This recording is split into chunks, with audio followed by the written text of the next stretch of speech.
Welcome back to another video. My name is Aaron and I help people expand their consciousness. Now in this video, I'll be sharing with you 3 powerful techniques that if we apply can radically change who we are being in the present moment and allow us then to get the reflection that we want in our life. Now, as I say in almost all my videos, we don't get in life that which we want, but we always get a reflection of who we are being.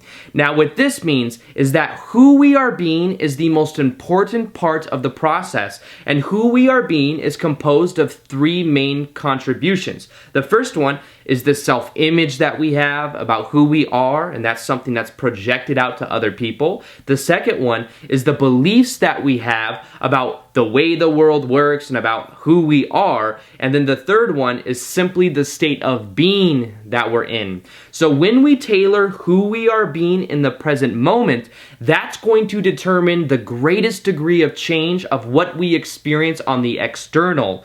Now, I gave in a couple of my prior couple of videos, I talk about the 3-step process, and I'm going to just summarize it now so that we can understand how these 3 techniques really play into it. And the 3-step process is simply see it, have a vision for who you prefer to be, feel it. As you feel it, you are merging and bridging that picture you have, that scene that you have into the present moment now, and then simply decide and be it, which is the third one. Be it by having the beliefs that that is who you are now, by tailoring the self-image that you have, and by acting in that way. So this 3-step process helps us optimize who we are being in the present moment so that then we get the reflection that we want. Now, the first technique I have for you is called mental rehearsal. Now, what this involves is understanding that the reality that you prefer to exist in exists right now in this moment.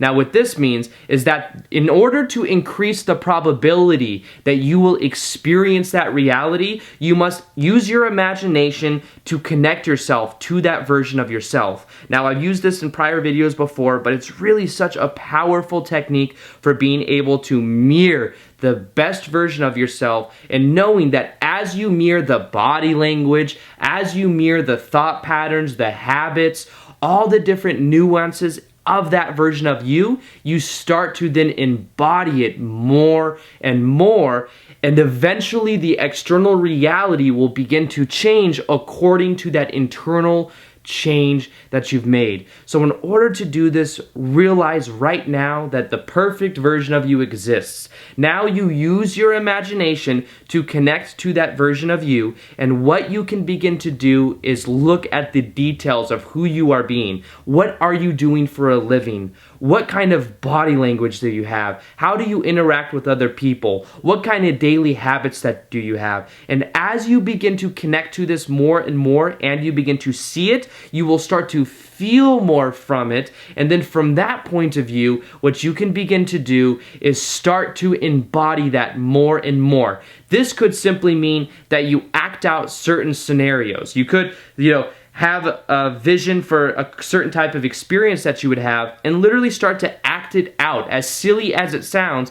As you begin to do it in your room when no one else is looking, you are training your resonance for who you're being in the present moment to then start to become more and more comfortable with it. Now, people such as Magic Johnson has used this technique before, maybe not consciously, but one thing he would do when he was the janitor for an office is he would sit and he would prop his legs up onto the desk and sit there like this, like he was the CEO, and imagine that he was the CEO of the company that he was working for.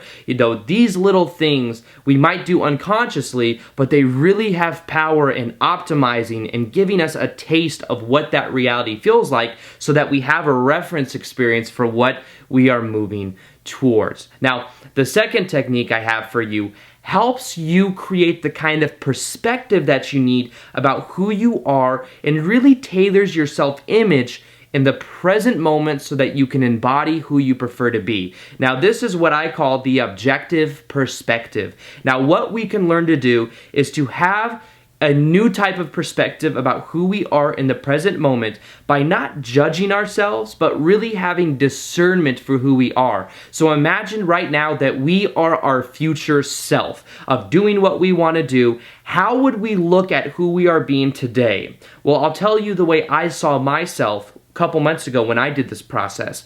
I would see who I preferred to be, which is someone that creates a lot of content, that is able to do this for a living.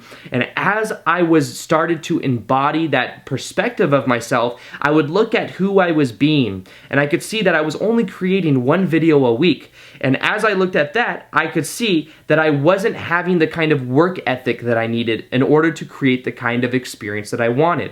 So what I did is I didn't judge myself, but I started to see that my work ethic was completely different than who I was being in the present moment at the time.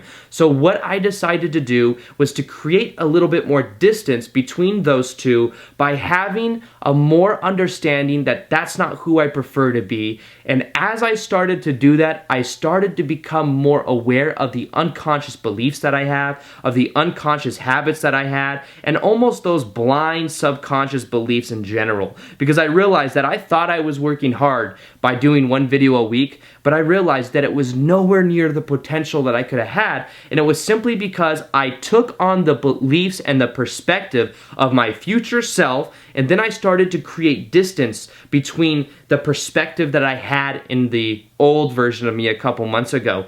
That helped me become aware of the perspective that I needed to have, and it helped me let go of the old beliefs I had, of the old work ethic that I thought I had, and it helped me really then embody who I prefer to be in the present moment. So this could mean that you envision yourself doing exactly what you'd want to do. Maybe you see that you'd have to have certain habits, and what you start to do is you don't judge yourself in the present moment, but you start to really be honest with yourself and ask, is this really serving me now? Is it better that instead I just have this perspective that actually serves me? Even though it might be a little bit more painful, the idea is that if you simply put in the work to have the work ethic or whatever it is, you find that you end up thanking yourself down the road. So adopt the new perspective of who you prefer to be and start to create distance with the current version of yourself by becoming aware of the limitations that you have. Now, the third technique I have for you is being able to put what you want to experience as if it is happening now. Now, what this means is that normally with the whole idea of the law of attraction, what we do is we try to attract something that is out there into our experience now. But the thing is then we end up gaining the state of being and the emotions that I do not have what I want now. Because if we want it and it's out there, we're feeling that lack. So what we can begin to do is imagine and envision us having exactly what we want to have now, and we can put it as if it already happened. How would we act? How would we feel about ourselves? You see, as we begin to do this, we begin to embody those emotions, and then what happens is new opportunities can come into our life because we are then in the energy state that is necessary to perceive of them. So action is still necessary, but realize that as we begin to take on those emotions, that state of being, we then start to become someone that will get the reflection of we want in your life. So if you want, for example, to create more financial abundance in your life, begin to feel as if it already happened. Realize that whatever you focus on, you feel. And if you do this visualization exercise for just 5 or 10 minutes a day, you'll begin to create more of that emotion inside of you. You'll start to feel it more and more. And as you start to embody it as if it already happened, you'll start to get a taste for it, and then you'll have a reference experience for what that is. So realize these 3 techniques you can use in any variation. You can use them just a couple, maybe once or twice a week, or you can use it every day. I think that the more that we use them, the more we are choosing to embody who we prefer to be, and I think that it can radically change the kind of effect we get in our life simply because we're getting to the core of who we are and we're starting to change ourselves from the inside out. So with that being said, I hope you guys enjoyed this video. Feel free to like this video if you liked it, share it if you found it of value, and as always, I will see you guys on the next vid. Peace, much love, namaste. Alright, bye.